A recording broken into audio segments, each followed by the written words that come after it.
Back in the KW. Got all the issues fixed over the weekend. Had a bad governor on the air compressor. It was all brand new, but just didn't last. This is our third governor. So instead of going with the expensive name brand kind, we went with the cheap one. See what happens. He also put some little fancy valve thing on the wet tank to keep it dry. But the governor was the reason why we weren't building air pressure to 125, and the reason why we were dropping air pressure is because I had a brake chamber bad. It was only leaking when the brakes were pushed in, but every time I got out to listen for air, obviously the brakes were pulled, so I never heard it. But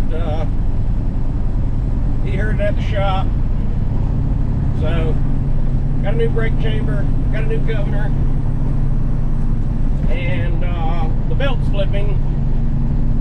We were talking about the belts flipped once on us before, and we were looking at them saying they just seem to ride a little too high, a little too far out of the groove, but they were the exact belt that calls for this truck. What we did is we got another belt that was just like an 1/8 of an inch narrower, rides a little deeper in the groove. Pretty sure that fixed it.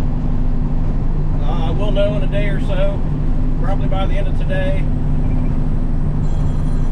And I got to answer this phone call. That's work. Yeah, we're here at our first one. That was a bit of a challenge to get in. That car can barely get through. Had to come down that road, but we got it. Now I've got to get a Hitachi loader. I don't know that I've ever moved this one. I think I moved it once, but I got to go through my keys, see what we got. There's the forks up there. Got to get bucket and forks, so I'm gonna have to swap these around.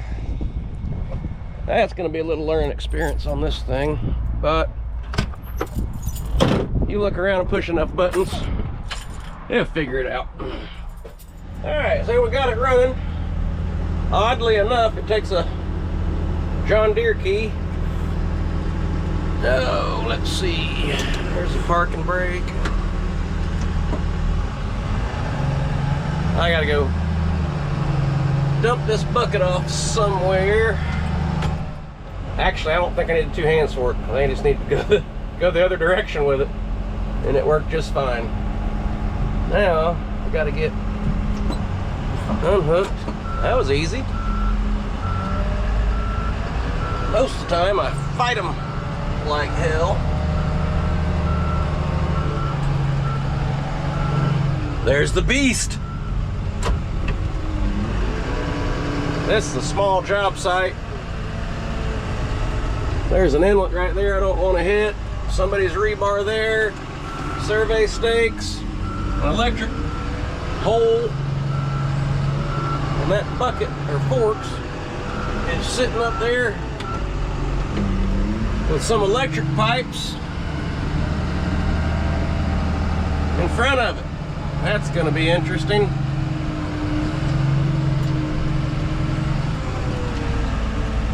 Hopefully, I can just sneak on in there.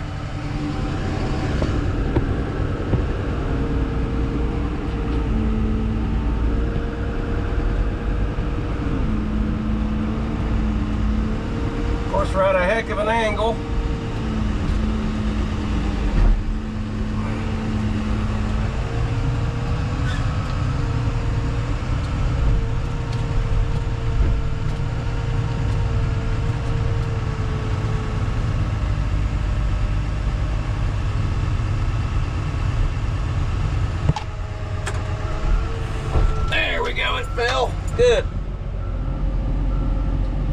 Relock it.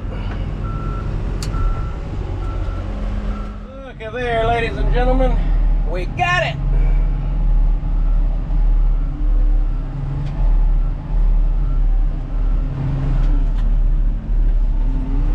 Another check mark in the win column. Now we're going to put it out here on the asphalt. Go detach our truck and trailer, get our chains ready, and get her to where she belongs. Let's go. Alright, we're detached. Now, the Kenworth and the Mack, they pull this trailer different. On this truck I got a lot bigger angle here. This was actually built before I even bought it. This truck used to haul liquid asphalt. I think it has something to do with that angle. With the Mack, I gotta really pitch that up hard to pull apart. With this one, you don't pitch it up at all. You just, as soon as you see a little relief on it, that's it. Stop right there. So, well, so this machine must be a DEF machine because it automatically turned itself off. That's how I know. I don't know anything about Hitachis. Good machine, that bucket. Came on and off nice. That was surprising. I gotta get the wheels lined up. What the crap? Ouch. I guess we can do another video on how not to treat your equipment. I hope to God I didn't bend anything. This loader bucket has some big old, not the bucket, but the frame's got some big old piece of steel hanging down like that. That's what just hit the trailer. And I think it's on the trailer here. Huh. I gotta get out and take a peek. Set the brake.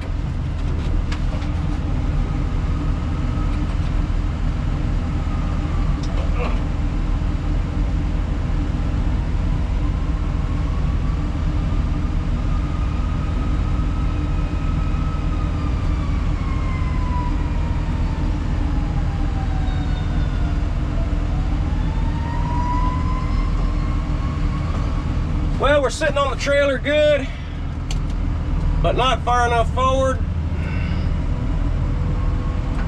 Oh gosh, dog. That was a weird pedal. This one has two brake pedals. This one was funky.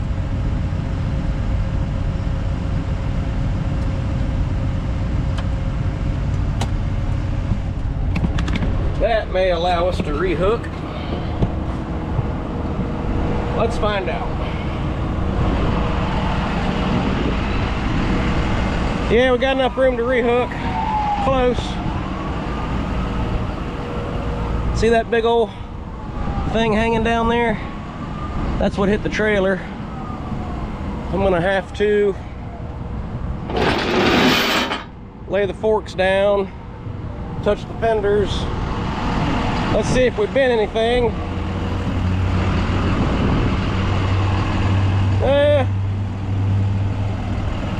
I don't see anything bent, so good to go. I'm gonna lay these forks down and start chaining.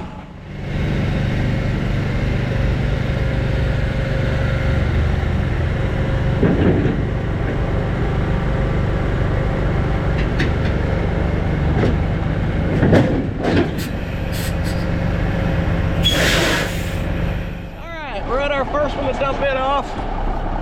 We are out here. We're out here in the middle of nowhere. We're right on the white line. Thank goodness we're out in the middle of nowhere.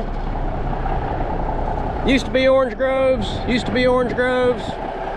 Orange groves all around us. Good to see them again. This is why I had to park on the white line.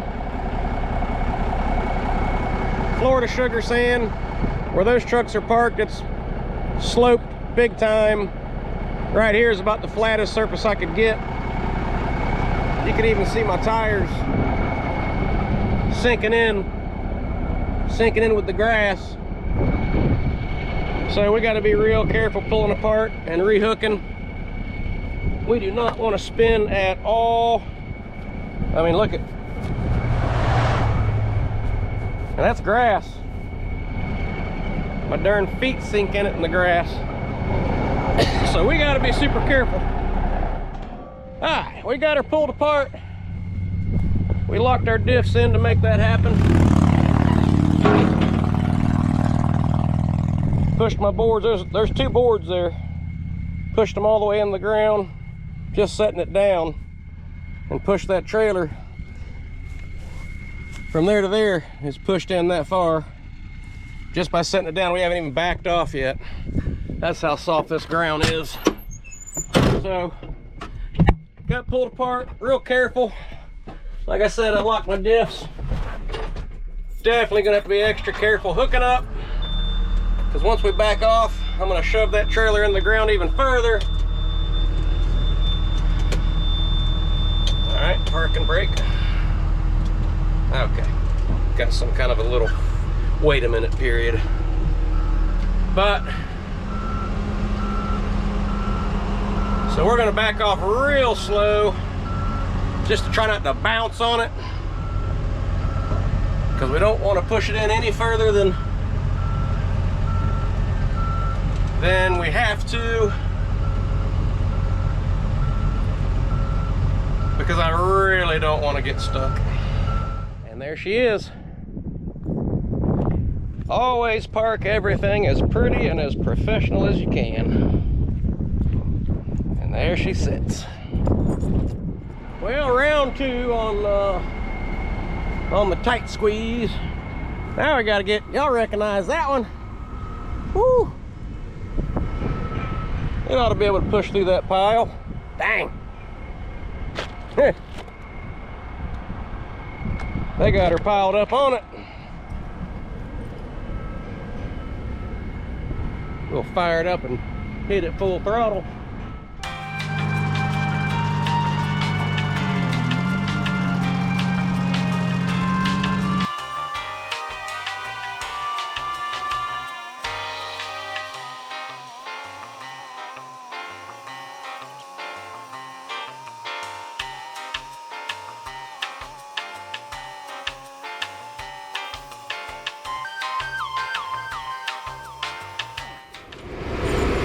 As you know, we do not leave keys in open cab machines. Don't want to lose them. Lose that key ring and that's a big deal. I sell them on Amazon, but still, big deal.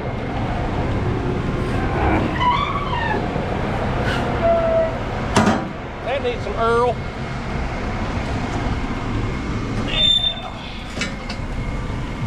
We're going to get backed in here and chain down.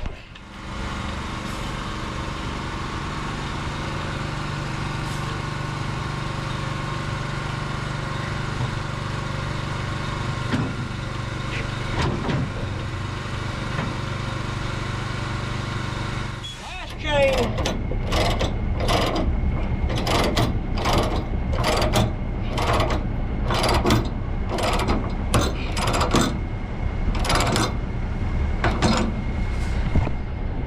Let's get the heck out of here.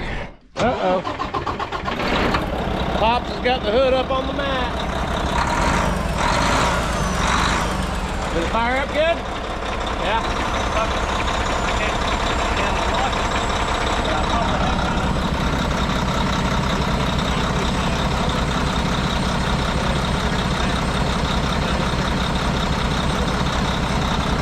Well, that's a wrap for today, folks. We're going to get back at it again tomorrow. Appreciate y'all tuning in. Adios.